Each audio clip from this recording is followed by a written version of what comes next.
I teach at a therapeutic school in Chicago, right off of downtown, and I used to teach in Head Start. And I learned about the class there, and I thought it was this wonderful model of how to include children in the day, especially those with diverse learning needs.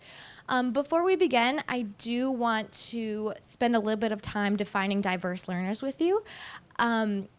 All children are diverse learners, but in particular, this topic is focusing on those children with those higher intensity needs, perhaps those with IEPs, 504B plans, or children with unidentified needs that maybe are exhibiting challenging behavior that have a need we just don't know about yet.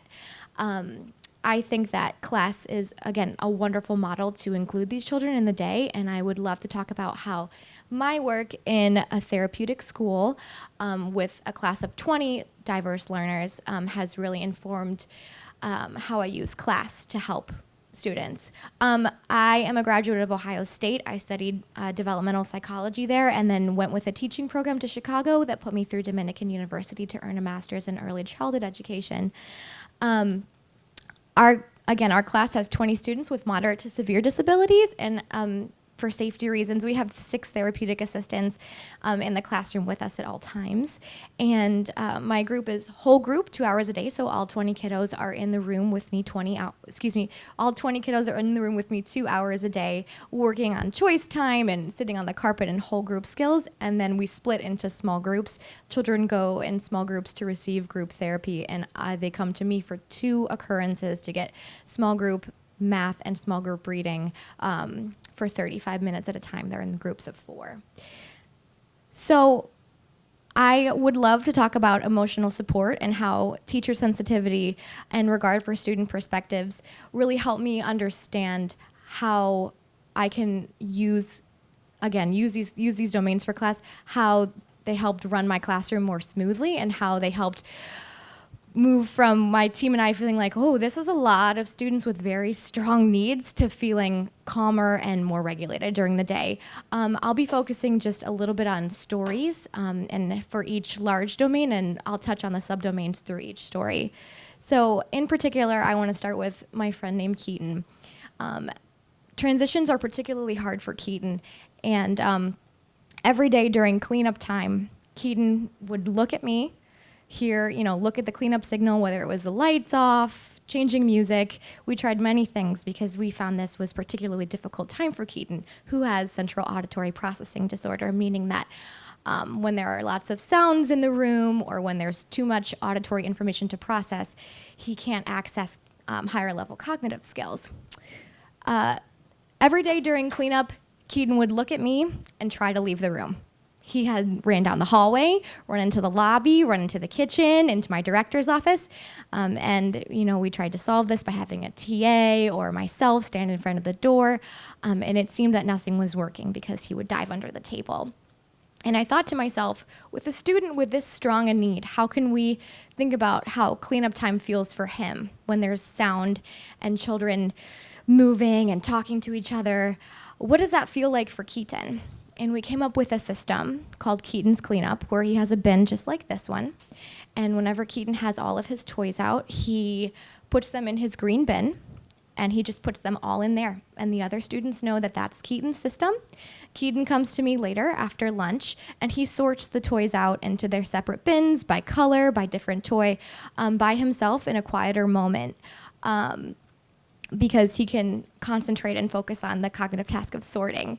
Then, this, again, really only came about when my team and I sat down and we thought about how Keaton must feel during these times and how we can be more sensitive to his needs. So then we thought, how are we supporting instruction in the classroom? How are children learning content? How are we teaching children with very strong needs, some of whom are nonverbal? About 30% of our students are nonverbal. How are we supporting language modeling with children with communication devices? How are we supporting concept development for children? And we really decided it was actually focused on our feedback. For example, I have a student named Ellis in my class, and Ellis has a very, very strong and high intensity need. To a little too much to go into, but he often doesn't notice that there are other people in the room, mouths, non-food items, wanders around the classroom, and we were finding it very difficult to engage him in the work, and it was just this constant problem for my team and I. And I really didn't realize that the other children were picking up on this until I heard Johnny, who is extremely verbal, walk up to Ellis and say, "Sit down, take that out of your mouth, good job," and walk away. And that was his only interaction with him. And my team and I were forced to sit down and say, what is the feedback we're giving to Ellis when we're trying to give content through that whole group time? We are a kindergarten program, so we are held to Common Core standards. What is the feedback we're giving him? How are the other students perceiving that feedback? And what language is Ellis really experiencing from us?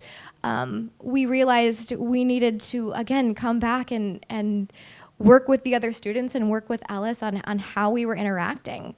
And it took time for us to get there, but in about November, we noticed children going, "What would you like to play?" and letting Ellis, lead them to a certain box of toys.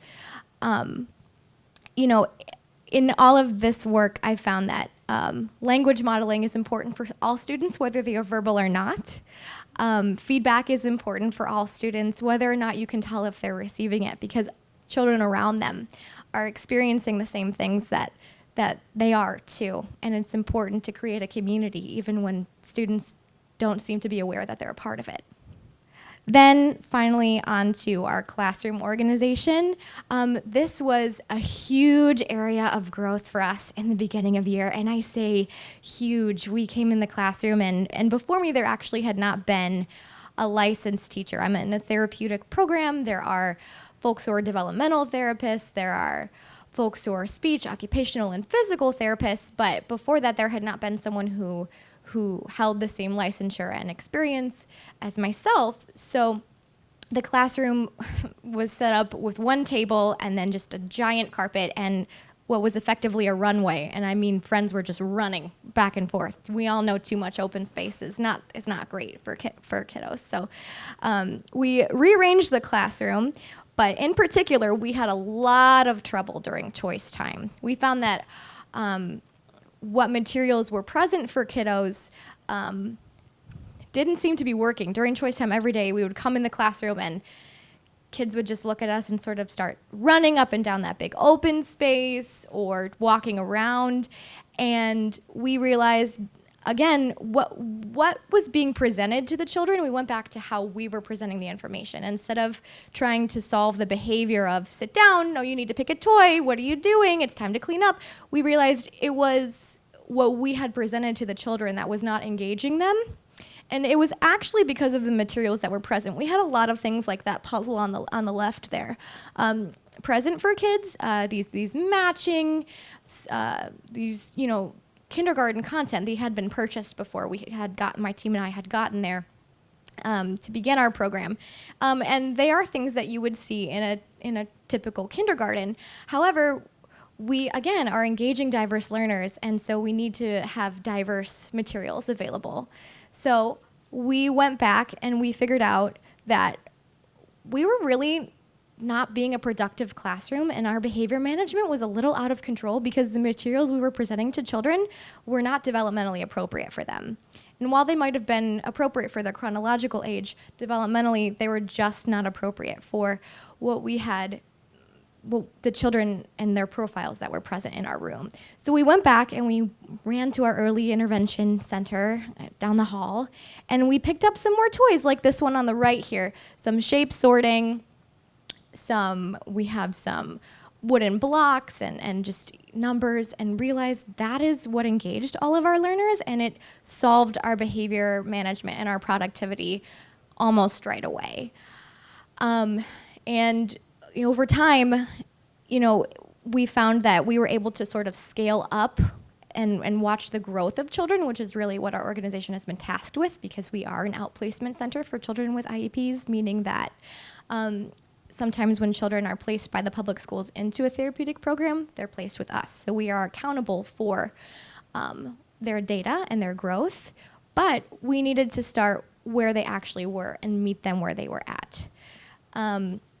Sometimes when I was in Head Start, I would hear teachers say that the class was too difficult to use to include children with diverse learning needs or children with disabilities because they're running all the time, and what can I do? Or how could I have him do that? He can't even hold a pencil.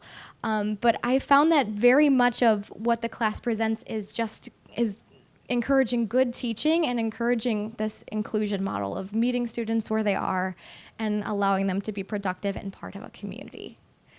Again, including diverse learners is a trial and error process. We didn't figure this all out in one day, and even when we tried to fix these productivity issues with different toys, it took 2 or 3 weeks for children to sort of unlearn the routines they had learned in the room, we needed to stick with it for a while.